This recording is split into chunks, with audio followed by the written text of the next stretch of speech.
Ang tipo kong negosyo. Ang tipo kong negosyo. Mahahanap mo rin ang iyong perfect match. Ang negosyong magsisilbing inspirasyon sa iyo at makapagpapaunlad ng iyong kabuhayan. Hindi lang door number 1, number 2 at number 3 ang magbubukas para sa iyo dahil samut-saring business ang matutuklasan sa Ang Tipo Kong Negosyo. Kung saan ka pa naghahanap ng business opportunity, sa akin lang, may opportunity ka na. Pwede ba kitang abutin? Ikaw kasi ang pangarap ko. Sa'yo na yung SSS, GSIS, pati ng PhilHealth ko. Basta, akin lang ang pag-ibig mo Ang budget ko sa'yo ay limited. Limited edition. Ang tipo kong negosyo.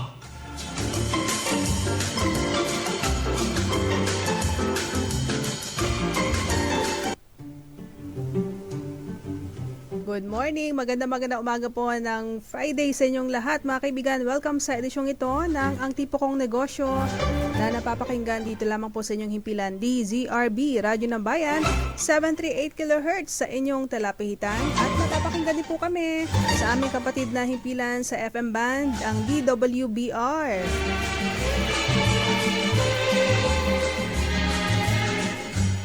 Ang programa pong ito ay hatid sa inyo ng Department of Trade and Industry at ng Radyo ng Bayan. Ako po si Tess Ramirez at ang aking partner ngayong umaga. Ako po si Marela Jem Castro, pansamantalang humahalili kay former DTI Director Thelma Dumpit Morillo dahil siya, very busy pa rin, of course. Ayun, dami talagang pinagkakaabalahan.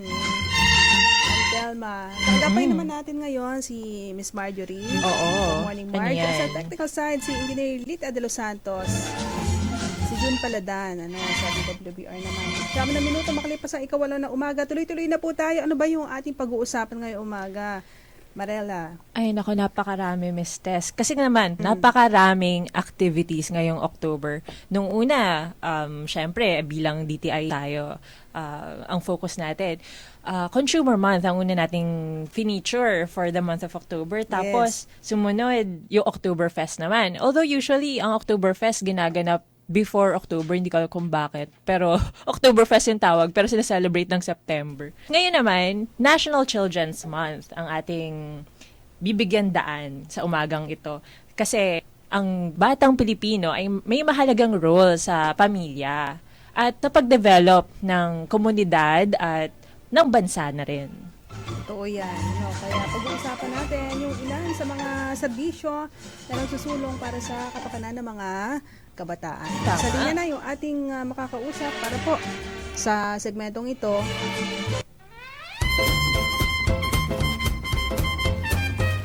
Savings all my love for you.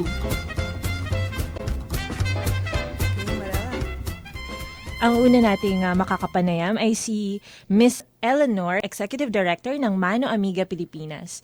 Sa kanila, very important ang holistic development ng mga kabataan. Meron silang ginagawang kakaiba na recognized ng ang dami na award na sila ng World Economic Forum as an innovative education solution ng 2012 sa Switzerland. O, di ba? Wow. Bonggang-bongga yan, At si Ms. Lynn ay pinangaralan din bilang isa sa mga outstanding women in the nation's service, yung towns for education and social enterprise.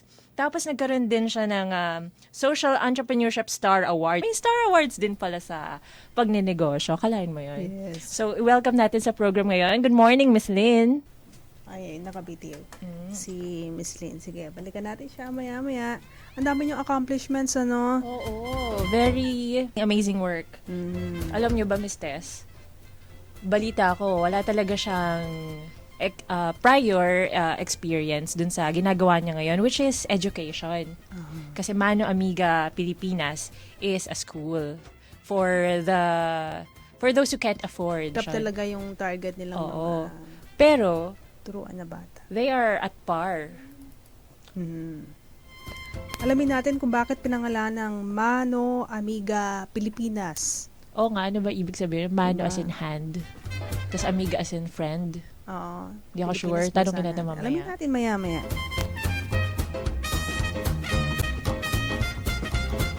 Siyempre, bukod sa kanya, meron pa tayong kakausapin na isang musician naman. Oo. Diba? Oo. Musician lawyer. Musician lawyer Saan ka pa, ba? di ba? Cool na cool. Ang galing niya naman. Paano kaya napaghahati-hati ang oras? Oo. Di ba magkaibang side of the brain yon? Hmm, Music and law. oo nga. Siguro habang nag-ano siya, sumasayaw-sayaw. Yung ba yun? Sa korte.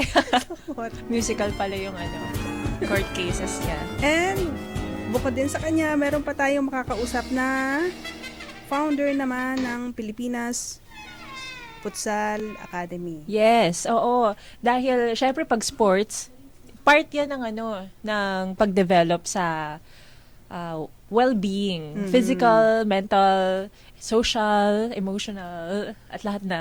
Lahat na. So, lahat ng mga pag-uusapan ngayong umaga ay nakakatulong na magbigay ng life lessons sa yung mga paglalaro, pagsasaya. Importante yan. Doon sila natututo sa paglalaro din eh. Yun yung... Doon nasasama. Oo.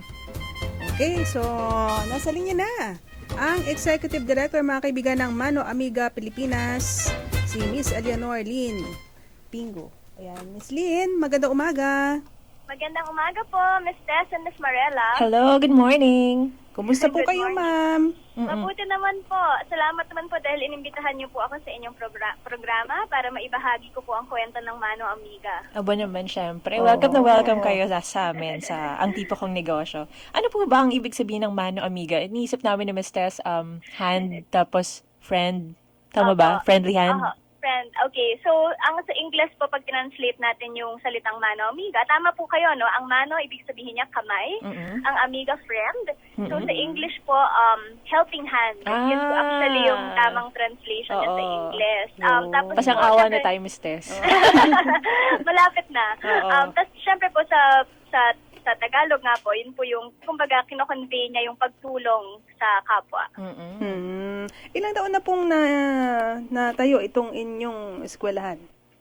Dito po sa Pilipinas, nagsimula po kami dito noong 2008. So, mga 6 years ago po. Pero po yung konsepto ng Mano Amiga, actually nanggaling siya sa bansang Mexico. Doon po siya unang nagsimula. At kaya po Espanyol yung pangalan niya. At nung nag-missionary po kasi ako sa Mexico ng 1 taon. Wow. At nung habang nandun po ako, nakita ko po yung magagandang resulta nung paaralan na ito. Kumbaga, isa siyang paaralan para sa mga mahirap, pero kung pag pumasok kayo sa school at kinausap niyo po yung mga estudyante, nagulat po ako kasi ang galing po nila magsalita, confident po sila. Mm-mm. Karamihan po sa kanila nakakuha ng scholarship sa isang magandang universidad. At sinabi ko po na ito po yung tipo ng school na kailangan po natin sa Pilipinas. Oo nga. Isang napakagandang school, mataas ang kalidad ng edukasyon para po sa mga bata, nakakaunti lang yung pera para magbayad. Ayun. At sino naman po yung inyong katuwang sa pagtatayo ng mga school buildings?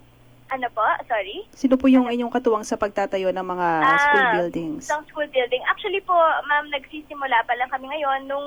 Nagsimula kami nung nasa temporary campus lang ho kami. Ibig sabihin po, wala pa kaming permanent, hindi pa ho permanent yung building. Actually, yun po yung plano namin for 2014 and 2015. Naghahanap po kami ng mga partners o kaakibat para po itayo yung first permanent campus and community development center ng Mano Amiga. Kaya nga po dahil po ngayon nasa maliit lang na area po kami, unfortunately, hindi po ganun kadami yung estudyante na tatanggap namin sa school. Pero ang pangarap po talaga namin, pagka nakalipat kami sa bagong campus or sa permanent campus ng Mano Amiga, at least maka-accommodate kami ng 1,200 students kada lokasyon. Ngayon po, Okay. ilan yung estudyante niyo sa ngayon so far? Ay, maliit lang po. Ngayon po nasa 100 lang po kami. Dahil nga, 3 lang po kasi yung classroom namin at the moment. Pero ilan yung grade levels dun sa 3 classroom? Meron po kaming grade 1 hanggang grade 5. Ma-maximize naman. Kahit 3 lang yung classroom, di ba? Hanggang grade Opo. 5. So, ang ginagawa po Magaling. kasi namin, nagsimula po kami sa kinder Mm-mm. noong 2008. At noong una nga po parang 15 or parang 15 lang po yung estudyante namin, ano? By the end of the year, naging 70 na po. Kasi nga po kumalat sa community na merong ganitong klase ng paaralan. Hindi po kami nagpo-promote, talaga pong word of mouth lang. Wow. Yung mga magulang namin, ang siyang naging ambassadors ng school, sila po talaga yung nagsabi sa ibang magulang. Yun nga po, unfortunately, hindi po namin matanggap lahat ng bata. Kasi nga po, wala pa po yung permanent campus po namin. Magkano po yung tuition fee dyan sa Mano Amiga, Pilipinas? Okay, so meron po kaming tinatawag na socialized tuition fee. So para po siyang sa UP, 'di ba? Sa UP nagbabayad po kapag po galing sa mas mataas na antas ng Depende sa social class, sa depende income. correct po. Pero syempre po kami, hindi po kami tumatanggap ng masyadong mayayaman na mga bata, no? Ang tuition fee po ngayon sa Mano Amiga, ang pinakamababa po ay 100 pesos a month. So 100 times 10, 1,000 pesos po siya. Ganun Kada kababa, tao. ano? Opo. Ilang pagtulong na rin doon sa mga mahihirap na pamilya. Opo, kasi sabi ko nga po namin, scholars po talaga sila kasi hindi, syempre mas mataas po talaga doon ang cost ng pag-aaral ng mga bata. Pero ayaw rin po namin siya ibigay ng completely free or ng libreng-libre kasi gusto rin po namin na yung mga magulang namin ay meron din po silang investment sa edukasyon ng kanilang anak upang pahalagahan rin po nila. Kasi pinaghirapan nila yung pang matrikula kahit pa ganun kaliit yun, di ba? Correct po. Ngayon po, ang pinakamataas na matrikula sa Mano Amiga ay 500 pesos a month. So 100 to 500 pesos po. Depende nga po yun sa kakayahan ng magulang magbayad. Paano yun nalalaman kung magkano yung ibibigay ng isang magulang?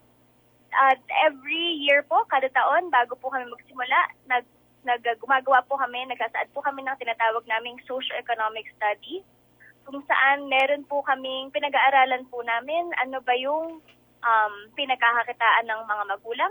Single income earner ba sila, meaning yung nanay ba ay walang pinagkakitaan or nanay lang ba yung nagtatrabaho or tatay lang ba yung nagtatrabaho. Tinitignan, nagpupunta po kami sa bahay ng aming bawat estudyante. Grabe, Nag-immerse puspusan. po kami. Opo. Tsaka yun rin pong pag-immerse namin, ang nangyayari rin po doon kasi naiintindihan namin yung sitwasyon ng bawat bata sa bahay nila.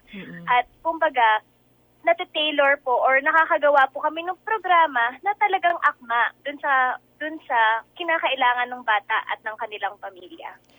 Pero Miss Tess, alam nyo ba, ang magaling dito sa ginagawa nila Miss Lynn, ay hindi lang yung estudyante yung natutulungan nila with the quality education, pati yung magulang ng estudyante.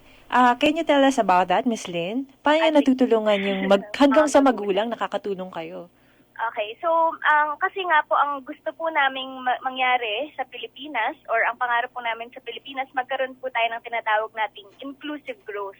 Di po ba? Yung, Oo, tama yan. Kapag tayo ay magiging, kung ang bansa natin uunlad, pero dapat hindi lang mayaman, kundi pati yung mga dating mahirap, maangat natin sila sa buhay. Yung pong Mano Amiga, ang una po namin sinimulan, edukasyon. Kasi nga sabi niyo po, ito pong mga bata, sila ang ating pinakamalaking investment dahil kumbaga sa future o sa hinaharap, sila po yung magpapatakbo ng ating bansa. So, yun po yung unang aspeto na ina-address. Ngayon po, habang sa pagpapatuloy ng Mano Amiga, na-realize po namin na medyo matagal-tagal yung investment na yun. Kung gusto po namin makakita ng drastic or immediate change sa pag-angat ng buhay ng aming mga pamilyang tinutulungan, kailangan din po namin maghanap ng paraan para makapagbigay ng trabaho. So, nakakapagbigay po kayo ng trabaho para sa mga magulang ng mga bata? Opo. So, ang ginawa po namin, di ba po sinabi ko sa inyo kanina na sa Mano Amiga, meron kaming iba't ibang antas, kumbaga, ng kahirapan ng aming tinutulungan. Meron tayo mga D+, yun po yung nakakabayad ng 500. Meron po tayong nakakabayad ng 100. Sa Mano Amiga po, ang ginawa po namin, nagtayo po kami ng business para mabigyan po namin ng trabaho yun po mga pamilya natin na nandun sa 100 pesos a month bracket. So, yung profit po dito sa business, pumopondo rin dun sa paaralan? Opo. So, ang nangyari po, ang tawag po sa business namin ay Bistro 3846. food business po siya. So, cafeteria. Ngayon po, 2 po yung location namin. Cafeteria kami ng Everest Academy International School at ng Australian International School. So, high-end cafeteria po siya. Wow. Kung saan ang empleyado ay mga magulang ng aming mga scholars sa Mano Amiga. At ang pinakamaganda po dito, 100% ng aming profit ay binabalik po namin sa scholarship fund ng mga bata. Ng mga Galing anak. talaga. Oo, Galing. magandang ano Balak yan, niyo po bang programa. mag-expand ng inyong branch or franchise sa ibang schools? Yun nga, yun po yung focus rin po namin para sa next year. Gusto po namin na palakin pa ang Bistro 3846. Intinitan po namin kung posible kaming maging cafeteria, hindi lang sa mga schools, no, kung di po pati sa mga offices na gusto ng ganitong approach. Pati sa kanilang offices? cafeteria. Oo nga naman, di ba? Tamang-tama yun. Healthy ba yan, yung bistro? Opo. Kasi di ba for kids? Yes. So, ang nag-develop po ng menu namin at ng recipes, isa po siyang graduate sa Cordon Bleu sa London. Wow. Gourmet na gourmet yung dating. Opo. So, ang goal po at ang namamahala po sa recipes, day-to-day recipes, isa po siyang nutritionist. Kasi nga po, ang gusto namin, ang maibigay namin naman sa mga bata, alam niyo naman po, no, obesity or yung masyadong pagtaba, it's on the rise po among privileged families. Hindi lang po, sa buong mundo po siya, lalo na po sa Amerika. Gusto po namin na gawin ng mga schools na maging healthy naman po yung kanilang kinakain. Kung kaya't ang Bistro 3846, pag kinuha niyo po kaming cafeteria, everyday po balanced meal po siya. Ang maganda rin po dito, yung mga bata, wala siya, isa lang po yung tipo ng ulam na binibigyan namin kada araw. Na Hindi set. sila pwedeng mamili. Hindi po di sila pwedeng mamili. Kasi po, pero syempre mas sarap po yung pagkain, ano. Pero sa amin kasi, kailangan rin natin i-form ang ating mga bata na kainin kung ano yung Nakahanda. nakahanda at kung ano yung nararapat sa kanila. Kasi nga, like tulad po ako, nung bata ako, everyday po, no, sa cafeteria, in-order ko lang po french fries, mashed Ay, potato. oo. Kasi ako naalala ko, dati hindi ako makain ng gulay. Oo. Dinayin ko lang yung sarili ko sa pagtanda, tapos hirap na hirap pa ako nung lagay na yun.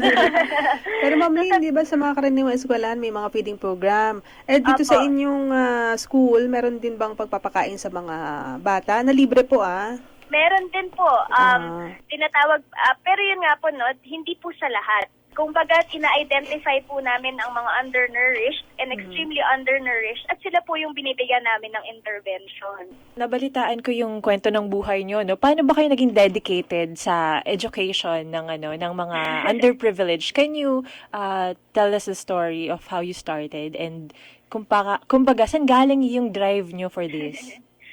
Sige po, no? Kasi galing naman po ako sa isang middle class na family. At yung mga magulang ko naman po, very particular sila about yung pagbigay po ng magandang edukasyon sa kanilang anak. Sabi nga nila, yun lang ang mapapamana namin sa inyo. Kaya lang po so nakapasok naman po ako sa Ateneo nung college. Kaya lang po pagtungtong ko ng third year college, or nung patapos po ako ng second year college, nagkaroon po kami ng kaunting financial problems at kinausap po ako ng aking ina at sinabi po niya na may pagkakataon na baka mahirapan po sila sa pagpapaaral sa akin sa Ateneo kasi nga po mataas ang tuition fee sa school. Dahil po doon, nag-aaral po kasi ako maging isang journalist nung panahon na yon. Meron pong contest yung Business World. Yun, kasi na nakapangalan po kay Raul Locsin, dun sa kanilang founder. At sinabi, kumbaga, ang competition po ito para sa mga gustong maging journalist, magsulat daw po kami ng essay tungkol sa estado ng Philippine journalism at kung ano yung pwede mangyari para ma-improve ito. Ang prize po ng essay competition ay scholarship sa Ateneo. At nanalo po ako ng 2 beses. Ng 2 beses? Galing. Opo, Go kaya na. na po yung 3rd year at 4th year. Isang year ba yun? Akala ko Opo. scholarship for the entire year. Ay, for the entire stay. Opo. So, yun po ang nangyari. At yun nga po, kino-consider ko po talaga ito yung isang malaking blessing dahil hindi naman po ako yung pinakamagaling na manunulat sa school. Humble pa nagkataon niya. lang- Dalawang beses na nga siya nanalo. Nagkataon lang po talaga na pinasertahan po, napili.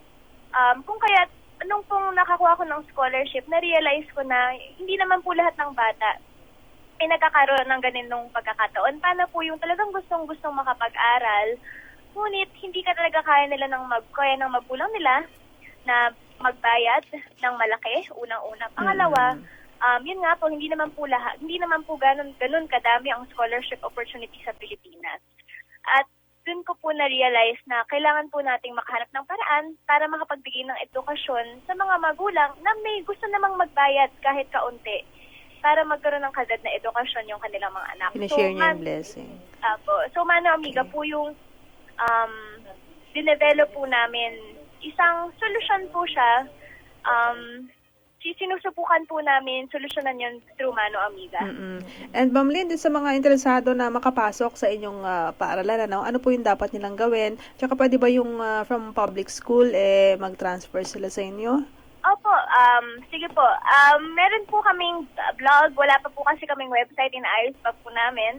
Pwede po nila kaming bisitahin www.manoamigapilipinas.blogspot.com. Meron pong email doon kung saan pwede po nila kaming padalahan ng mensahe. Kaya lang po, ngayon nga po dahil maliit lang ang slots ng Mano Amiga, dahil nagbe-build pa po kami ng campus, hanggang next year po, talagang siguro 3 to 5 lang po ang open naming slots. Pero po pagdating po ng 2016, tatanggap po kami ng, sabi ko nga po kanina, ang goal namin, 1,200 scholarships ang maibigay namin sa school. Okay. So, yun nga po. So, K-12, pag po lumipat kami, kinder hanggang grade 7 po yung pwede nilang applyan. Wow. Alright. Alright. Thank you so much for your time with us this morning, Miss Lynn. At sana ay dumami pa ang mga kagaya nyo. Maraming salamat din po. Salamat po dahil binigyan niyo ako ng pagkakataon na ibahagi ang aming kwento. You're welcome po. Executive Director Lynn Pingo, mga kaibigan ng Mano Amiga Pilipinas. Alas 8:30 na po ang ating oras. Magbabalik pa po itong programang Ang Tipo Kong Negosyo. Ngayon, mapapakinggan na ang PBS Radyo ng Bayan saan mang panig ng daigdig. Sa pamamagitan ng internet, mag-log on lamang sa www.pbs.gov.ph. I-click ang Radyo ng Bayan Live o kaya sa www.pinoywebcaster.com. I-click lamang ang Listen. Worldwide na ang PBS Radyo ng Bayan, ang radyo ng bayan.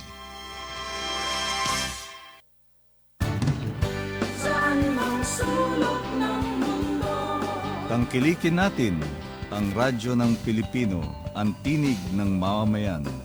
Ito po ang inyong lingkod, Secretary Sunny Coloma, dito sa DZRB, Radyo ng Bayan, 738 kHz. Konektado ka!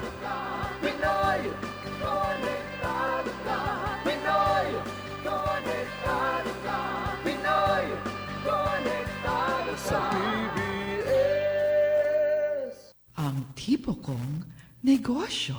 Alas 8:32 ang oras. Ako po si Tess Ramirez. Kasama pa rin si Miss Marela Jam Castro. Marels. Yes, nagbabalik po. Ngayon naman, Miss Tess, dahil kanina very focused tayo sa academe.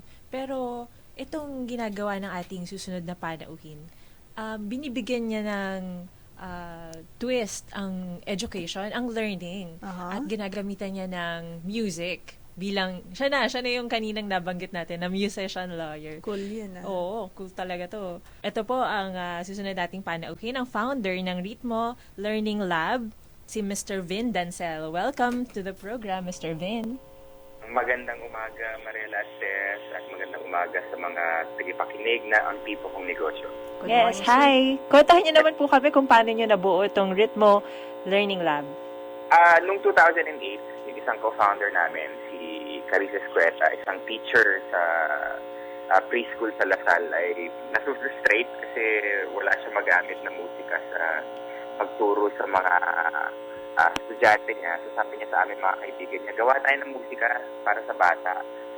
Sabi ko naman, yun yung pinakamadaling gawin kasi marami kami mga kaibigan na musikero. At medyo matagal na rin kami sa industriya kasi kapatid niya si Marcus Cueta ng River Maya at kapatid ko naman si Ebe ng Sugar Free noon at may sarili akong banda. At sabi ko sa kanya, nanggaling ako sa isang NGO kung saan nag-train kami ng mga farmer paralegal in 21 provinces using popular education methods. So, nagturo kami sa pamagitan ng kanta at mga games. At naging very effective yon sa mga paralegal na ang requirement lang ay read and write. So, sabi ko sa kanya, marami lang talagang hindi nagkaroon ng pagkakataon na makapag-aral. So, isipin mo, paano kaya kung yung musika ay gamitin natin sa mga batang Pinoy at gamitin ng mga guro sa classroom para magturo ng mga bata. Parang there has to be a bigger reason to creating music for education. Anong effect ng music sa edukasyon? Ano yung kaibahan? May mga aral na sinabi dati na ginawa dati na parang 'di ba ang utak ng tao ay may mga synapses na nagfa-fire up para tuwing na stimulate. Tama, oo. Ang ginawa nila eksperimento, parang chinek nila pinag-aralan nila yung utak ng tao tapos nag-play sila ng music. Pag nagpa-play ng music, hindi lang parang isang particular na ilaw yung lumalabas sa brain ng tao, but it's very different. Parang naging multicolored yung... Ay, wow. May colors. Akala ko nagla-light up lang eh. Oo. May colors. So parang ang epekto ng musika ay, well, it can establish a positive learning state. It can energize learning activities. Binabago niya yung brainwave states natin dahil nga ang dami niya na-stimulate. Nakakatulong siya sa pag-focus ng concentration, pag-increase ng attention, kasi ang bata, pag nakakarinig siya ng musika, ay sadya siyang nagiging attentive. At yung memorization, nandun, minsan, kahit hanggang pagtanda natin, mas naaalala natin yung mga kanta kaysa sa yung mga ibang mga bagay na minimemorize mo lang ng... Kaya ba yung mga child parang learning programs ay kunyari abacado, kaya ABC, pakanta siyang tinuturo? Oo. Kasi lalo na sa mga Pinoy, likas sa atin ang pagiging musikero. So, maski yung mga K-pop na hindi maintindihan ng mga bata ay name-memorize nila yung lyrics. Kahit di nila alam yung ibig sabihin, no? Oo. Malaking bagay talaga kasi nakaka-stimulate talaga siya ng learning. Pero anong masasabi nyo nga doon sa nabanggit nyong K-pop songs na hindi naman naintindihan? O kaya yung mga noontime shows na gumagamit ng mga hindi child-friendly na songs? Oo. Kasama dun sa advocacy namin ay to create age-appropriate music kasi napakadami. Ang mga bata parang ang open ng access nila sa napakaraming bagay online, sa TV, sa radyo. At marami sa mga kantang ito ay hindi nararapat sa mga bata. Halimbawa, yung mga nababagabag ako tuwing nakakarinig ako ng mga batang kumakanta ng suicidal or I want to sex you up. Oh my God. Oo. Hindi nila naintindihan kung bakit kung ano yung laman nung kinakanta nila. So kami kaya ginawa namin yung Juma Jam, kinausap namin yung mga artist kasi gusto namin gumawa ng musika na pwedeng kantahin ng bata na para sa bata talaga at nakakatulong pa sa kanilang learning process. Ano po yung mga values at life lessons na meron kayo sa Ritmo Learning Lab? Ayun, nung ginawa namin yung curriculum at yung content para sa Juma Jam, kasama namin ang Nest School for Whole Child Development, isang maliit na progressive school dito sa UP Village. It's centered around the 5 learning domains: cognitive, creative, linguistic, physical, and socio-emotional. Tapos nag-create kami ng topics. So, iba-iba po yung mga topics. Halimbawa, ang value ng hospital at ng health, good food, pakikipagkaibigan, legs, the arms, the rights of the child, kaya din namin kinuha si Gary, mga kulay. So, iba-iba po. Ngayon, nagsimula kami sa Volume 1 ng preschool at ang mangyayari ay we're developing tools for preschool, kinder hanggang grade 3. So, yung early child development segment ay ginagawa namin. Tapos iba-ibang values at iba-ibang aral ang gusto namin ituro. Halimbawa, yung Dadon, na nakakatuwa yung isang kantang to. Sa Dadon, ang ginawa namin ay saving Sample. Maganda siguro ang boses ni Sir Oo, Vin. singer yan ng periodiko, di ba, sir? Kung gusto po ng mga tigapakinig na makarinig na sample ng Juma Jam ay punta po kayo sa www.jumajam.com. Matalino, ayaw magpasample. At saka po sa YouTube, nandun may mga animated YouTube. May kasama yung mga kanta ng Juma Jam. Kaya makikita po nila yun sa i-search lang po nila ang Juma Jam. JOOMAJAM. Sino pa yung mga performers ng songs? Yung nabanggit niya si Gary V, tsaka The Don. The Don, Barbie Almalfi, si Jolina Magdanal, ang River Maya, ang Itchy Worms. Naku, star-studded pala to. Ano po, it's a really healthy mix of different genres kasi nung kinausap po namin sila, sabi namin, you have to sound like yourselves because Hindi sila nagda-downplay, kumbaga. correct. Do not dumb down the music. Kasi ang mga kids po ay parang give them credit and let them appreciate music the way it should be appreciated. Yes. Ang nakakatakot lang naman po ay yung mga letrang laman ng mga kanta na yun nga ay may mga kanta talaga na sadya hindi para sa mga bata. So, may ba kayo doon? May influence sa kung paano nila isusulat? Nung sinulat namin yung mga topics, tapos tinanong namin yung mga artists kung interesado ba sila. Lahat po sila ay kaagad-agad. Kasi we created this primarily for public schools and marginalized communities. Para sa mga batang walang access sa progressive schools, sa mga tutok na schools na gumagamit ng mga creative na pamamaraan ng pagtuturo. Meron na po ba kayo, sir, na nakausap na mga schools? Yung mga target na schools niyo? Nagsimula kami sa mga GK schools. Tapos, right now, we're talking to several organizations like the DepEd, Globe CSR, the Ayala Foundation. Kinakausap namin sila para go to public schools. Right now, we're starting with GKC Gold Schools. Cubao Elementary School ay pumayag na isa sa mga pilot centers. Okay. We're in touch with the Tutoring Club and Vice Mayor Joy Belmonte of Quezon City. At may mga ilang public schools po dito sa Quezon City na gusto rin namin mag-pilot. In fairness talaga sa Quezon City. I love Quezon City. Kahit hindi ako taga Quezon City. Promise. So, ano po yung mabibigay niyong tips? Kasi, di ba, you were funded by Kickstart Ventures. So, paano, kagaya ng iba nating nakikinig dyan, I'm sure ang dami na lang mga ideas na gustong ipa-fund or kulang lang ng konting push kahit may konti na silang funding. Ano yung ma-advise niyo sa kanila to push through? It has to be well thought out. It has to be very clear kung ano yung problemang tinutugunan ng inyong negosyo, ano yung problema, ano yung demand, at ano yung solusyon. Kailangan malinaw na may problema kang tinutugunan at meron kang solusyon na inaalok at ang solusyon mo ay malinaw kung paano niya tutugunan ng problema. It has to be very well thought out because investors, they will look at that. Titignan nila kung ikaw ba ay seryoso rin, kung ikaw ba ay nakikipagbulahan lang. Nakikipagbulahan.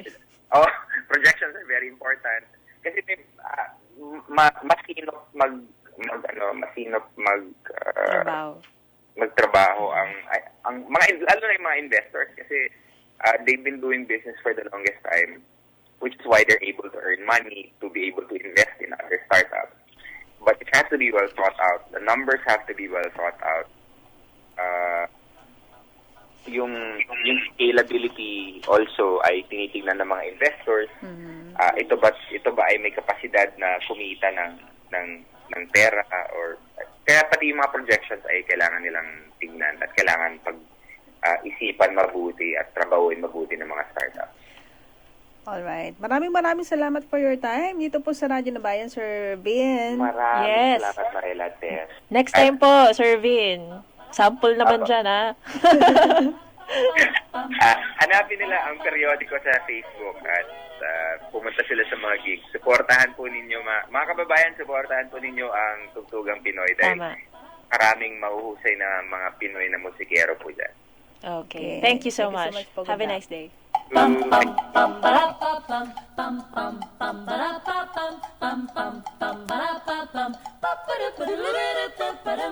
44 minutes after 8. Ang bilis ng oras. Tuloy-tuloy na tayo. Pressure, Marios, time ano? pressure. At marami pa tayong, meron pa tayong dalawang kakausapin. Tama. At nasa linya na ang Ating kasunod. susunod Para po sa segmentong ito.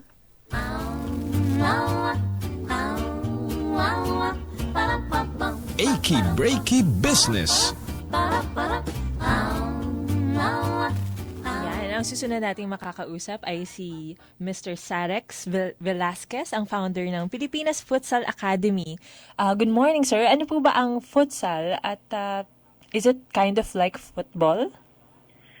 Magandang umaga po, Mrs. and Miss Marela. Opo, ano po siya, indoor football. May pinakaiba po ba siya sa rules, gear? Halos pareho lang po, ma'am, pero yung venue lang po, imbis na sa football field, sa loob po tayo ng covered court. So hard floor. Tama Yes, ba? ma'am. Oo. Opo. Bakit mas gusto nyo ba talaga yung hard kesa dun sa soft? Hindi naman po, kasi na-realize po namin, kaunti po ang football field sa Pilipinas. Pero ang marami po tayo, yung mga basketball na covered court. Talaga, mas konti yung field. Di ba lupain na yung, parang tayo, agrarian? Yes, ma'am. Pero kasi po, ang futsal po is 5 lang siya. Instead sa football, 11 aside. Madaling gumawa ng team. Mas maliit po ang area.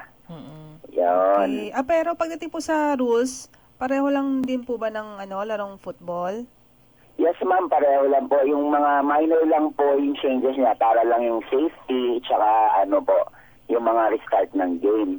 Kaya rin po namin pinupush yung futsal, ma'am, kasi po mas madali pong mag-umpisa ang bata sa futsal. Kasi pag sa football po, bibili pa sila ng football shoes. Pag futsal po, kahit anong rubber shoes po, pwede na. Ganun pala yun, Pwede siyang normal sport lang sa classroom, ganun. Yes, ma'am. Yun nga po ang sana pinupush namin. Sana po mapasok to sa physical education sa mga elementary school sa atin. Ano pong effort yung nasang stage na kayo nun, nung pagsusulong na yan? Actually, we're just starting lang din po, ma'am. So, nag-umpisa ko po kami sa mga sa mga barangays lang po. So, minsan naman po, nag-aano kami ng free clinic para lang makita lang po nila yung mga, kung paano po laruin yung futsal. And then, kung nakita naman po namin na merong, may potential, nag-uumpisa po kami ng academy doon. Bilang ang tema ng programa natin ay tungkol sa National Children's Month, ano po yung mga values na natuturo ng futsal sa mga kids? Tsaka, meron ba kayong mga clinics na for the kids? Yes, ma'am. Actually, basta team sports po kasi importante yung camaraderie, yung teamwork, yung cooperation. Pero ang pinaka-basic po na core values na gusto namin sa mga bata is 5 po siya: honesty, respect, responsibility, fairness, and compassion. Yung po sa tingin ko, bawat Pilipino kailangan matutunan. Yan po. At ngayon, sir, gaano karami mga bata ang interesado? At yung mga tinetrain nyo rin po para dito sa futsal? Actually po, meron po kami ngayon sa Las Piñas, sa Parañaque, at sa Quezon City. So, medyo kaunti pa po ang enrollees kasi medyo kailangan pang i-introduce masyado yung futsal. Pero ang maganda po nakikita naman namin na may potential po ito. Yung vision nyo para sa futsal, ano po yung big dream? Actually, gusto sana namin maging sikat ang futsal, and sana yung national team natin in the future maging one of the best in Asia naman po. Pero marami pong aspeto yan hindi lang naman po yung para magturo sa mga bata, kailangan po natin i-develop din yung mga coaches, yung referees, and then kailangan din po natin magkaroon ng mga tournament dito sa Pilipinas. Wala pa po ba? Meron na rin po, inimpisan na rin po namin yan. Kasi we believe talaga na futsal is the way to go po eh. Actually, sinasabi nga namin, futsal is the best grassroots program for football. Oo nga, narinig ko nga sinabi nyo, the future is futsal. O, diba? Catchy. Yes, ma'am. Oo nga po, kasi yun nga po ang difference eh. Kasi yung football po, ang bata hindi rin makakalaro basta-basta ng football dahil walang football field. Or kailangan mo ng 22 players. Pag futsal po, 5 lang, and then rubber shoes lang. So, pag gusto nyo lang maglaro, ayayain mo lang yung mga kaibigan mo, laro kayo sa covered court. So, and then, yun nga po, may mga tournament na po kami, different levels na po siya, pang mga bata hanggang pang matatanda. So, nag-uumpisa na po kami niyan. Sana naman po ay, every year naman po, dumadami yung mga sumasaling team. So, medyo encouraging naman po. Meron po bang bayad per session? Ayun. Yung sa academy po namin, meron po siya. Okay. Aside po yung mga libre naming clinic. Usually po siya, example po, for mga 15 sessions, 3,000 po yun. So, ano na siya, every Saturday, so pupunta yung mga bata for 2 to 3 hours and then mag-clinic po sila doon. Pero meron naman po kami yung sa Quezon City po, nakita naman po namin yung area namin talaga, mukhang hindi, yung, as in, hindi naman po magbabayad yung iba talaga. Pinaloy na lang po namin ng libre. Ang maganda lang po nito is, since we call it kick for ed, kumbaga, bago sila makalaro, kailangan magsagot muna sila ng assignment nila. Na-recognize naman po kami. Parang ninominate po kami sa Tayo Awards, which is, ano po ba yan, 10 Accomplished Youth Organizations Award. Wow, congratulations po. Yes, Pero ma'am. nabalitaan ko rin na sabi nyo, hindi daw sapat, Miss Tess, ang mag-practice lang na mag-practice. Paano nyo nasabi yun na parang kahit mag-practice ka ng mag-practice, hindi pa rin siya enough? Yes, ma'am. Kasi po sa tingin ko po, kahit ano pong gawin natin, kailangan po meron po tayong target or goal. Sa Kasi hindi bagay. naman po enough yung practice, wala ka naman pong pinaghahandaan. Kaya nga po naisip rin namin yung tournament. Para yung mga naglalaro sa academy namin, may tournament next month. So, kailangan magpursige tayo. So, meron na ba tayong mga naka-line up for this year or the next year na mga tournaments?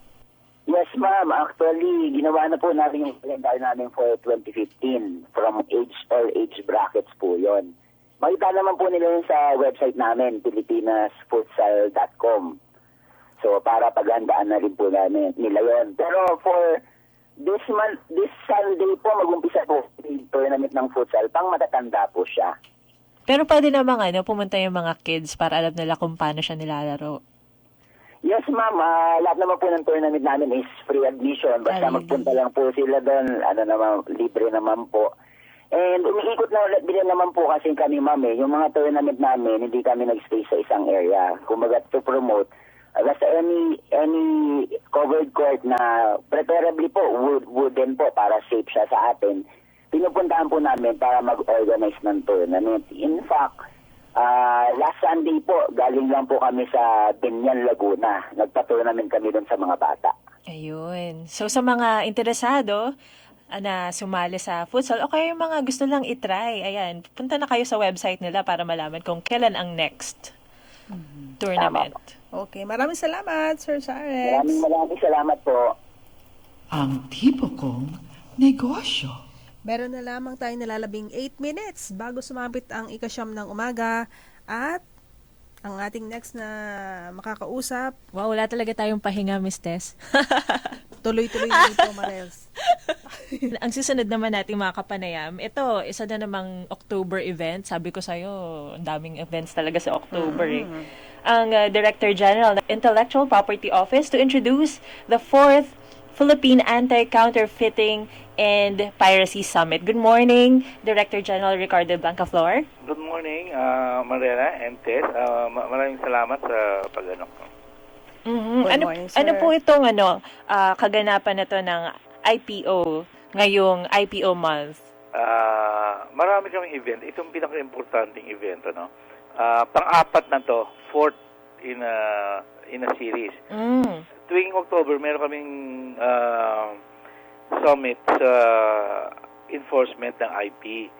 Bale, nung nag-umpisa kami, yung law enforcement agencies and then sunod-sunod na. For this year, meron kaming dalawang bagong elemento. Yung unang elemento, kasama na yung buong region.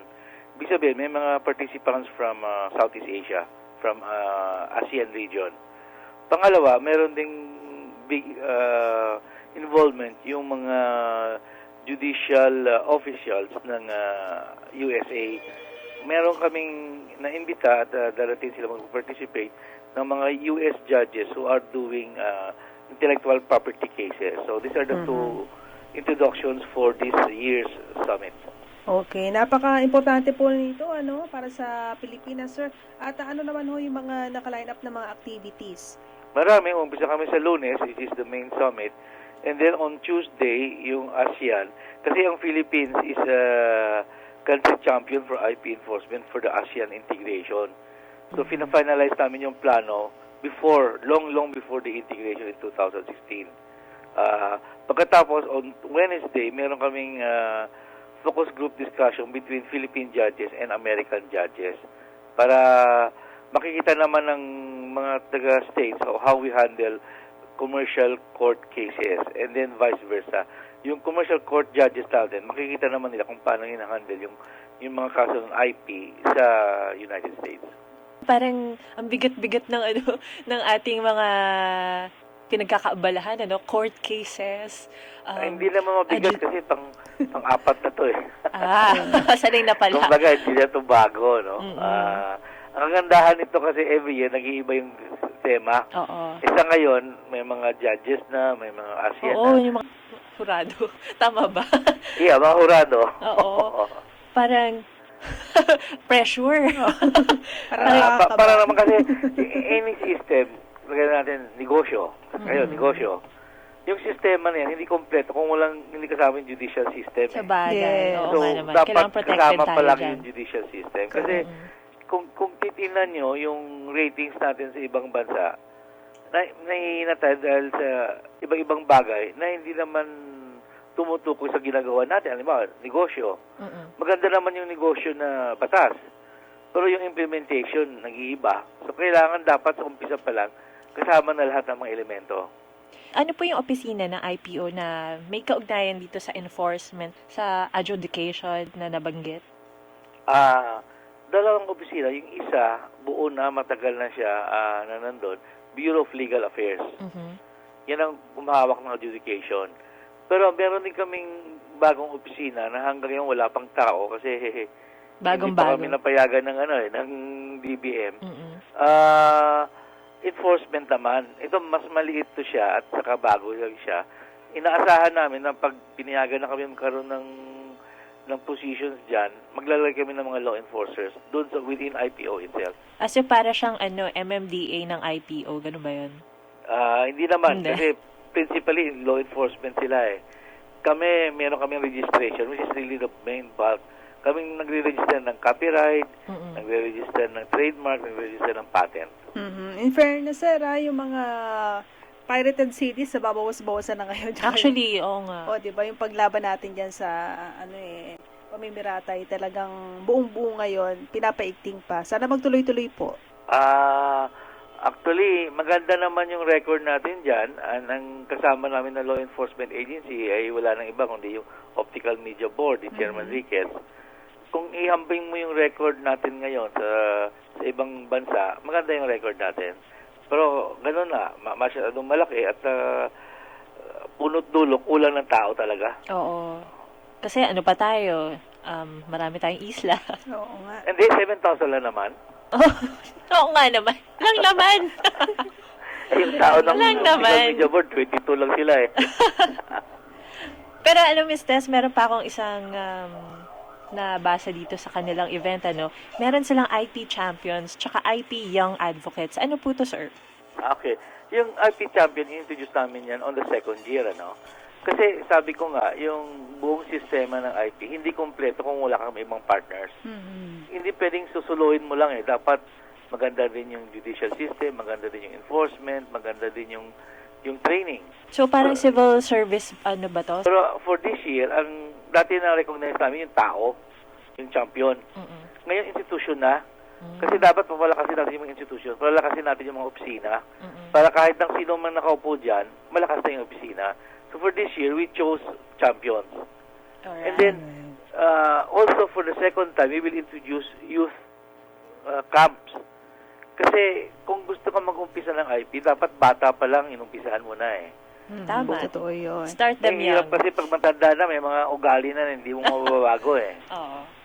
So, bata pa lang, dapat mahilig na sa science, mahilig na sa math, nagrespeto ng creation ng ibang tao, hindi kumukopya. Opo. Yun. Sir, ipagpapatuloy po natin yung pagtalakay about this at balitaan niyo po kami sa mga magaganap na event. Kaugnay ho dito sa binabanggit po ninyo. Maraming salamat for your time, sir, dito sa Ang Tipo Kong Negosyo. Maraming salamat din at kung may oras kayo sa Lunes, nasa Marriott lang po kami, Marriott Hotel. Alright. Maraming salamat po at magandang umaga. Director General, mga kaibigan ng Intellectual Property Office, Sir Ricardo Blancaflor. At dyan po paalam na tayo. nagtatapos ang ating programa ngayong umaga. Thank you sa lahat ng mga tagapakinig. Ako po si Marala Castro, pansamantalang humahalidig kay former DTI Director Thelma Dumpit Murillo. And thank you, Marge. Ako po naman si Tess Ramirez. Sa lahat ng aming mga nakagapay, maraming salamat. Oras sa hudyat, 9:00 ng umaga. Radyo ng Bayan Network. Balita.